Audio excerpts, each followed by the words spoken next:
This is Batman and the Joker, the Deadly Duo. And this is written and illustrated by Mark Silvestri. And this is going to be a non-spoiler review, guys. So I'm not going to go over any of the main plot points or anything. Just going to give my general overview of this book, what I thought of it and everything. So I'm not going to spoil anything, guys. So you don't have to worry about that. Um, but yeah, so the basic premise of this is that Harley Quinn is kidnapped. There are all these like mutant Joker like looking creatures running around Gotham City attacking people and stuff. Um, Jim Gordon is missing. So Batman has to form an uneasy alliance with the Joker to try to figure out what's going on as they both try to look for the two of the people that they care about who's gone missing in this city. And yes, and this is a DC Black Label book, so it is for mature readers. So it is for kind of over 17 readers. So kind of be advised of that, guys. And this is Mark Silvestri's first Batman story ever. Mark Silvestri, of course, a legend in the industry. Founded Top Cow, co-founded Image Comics. But this is his first, in over 30 years in comics, this is his first Batman story. And he crushes it. You can tell that this whole book is just a labor of love. You can tell that he's writing it like, okay, this is like only Batman story that I ever get to write. I'm gonna put everything I have into it.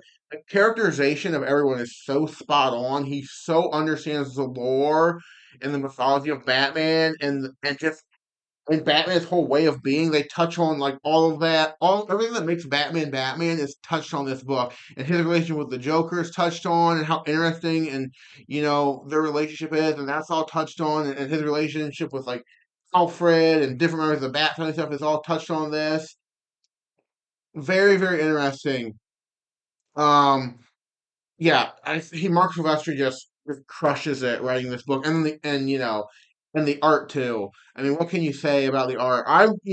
I'm not real familiar with Mark Silvestri. I know that he's been around for a really long time, and I know that that he wrote like The Darkness and stuff, and did stuff like Witchblade and stuff like that for Top Count Image Comics. I know he's done like all that different stuff, and I've read some of that, but I wasn't real familiar with Mark Silvestri. But his artwork in this is gorgeous. And I guess he used a different art style than he normally does, but it is absolutely gorgeous. There's such a moodiness and a darkness to this artwork and such a melancholy. Like, it's so, like, just like the pencil work and everything. And, like, he inked the book himself, too. So it's just, like, it's him. Besides the colorist and the letterer, it's pretty much him doing the whole book. And it's absolutely fantastic. It looks so good.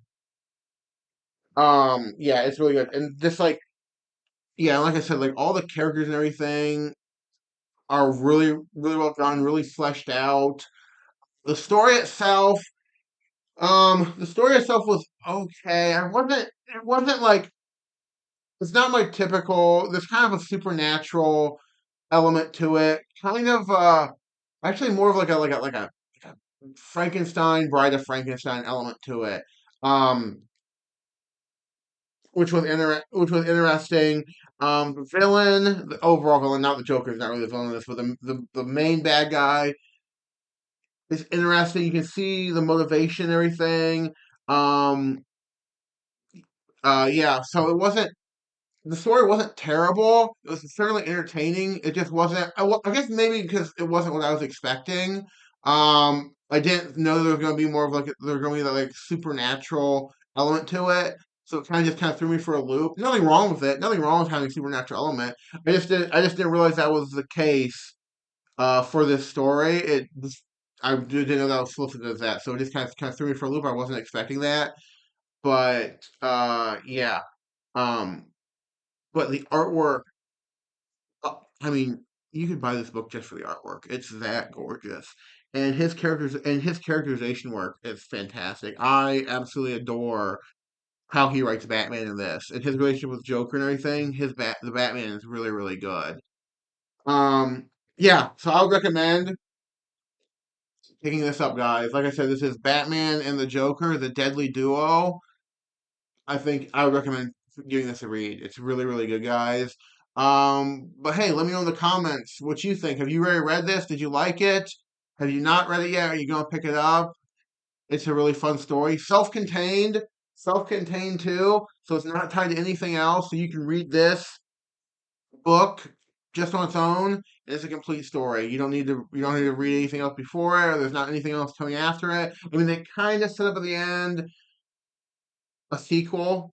If they want to do that, but it's pretty self-contained story. So read this and know this is the only thing you have to read. Um, as always, guys, thank you all so much for watching. Please like, comment, and subscribe, and I will see you the next time I log in for Monitor Duty up here in the Watchtower.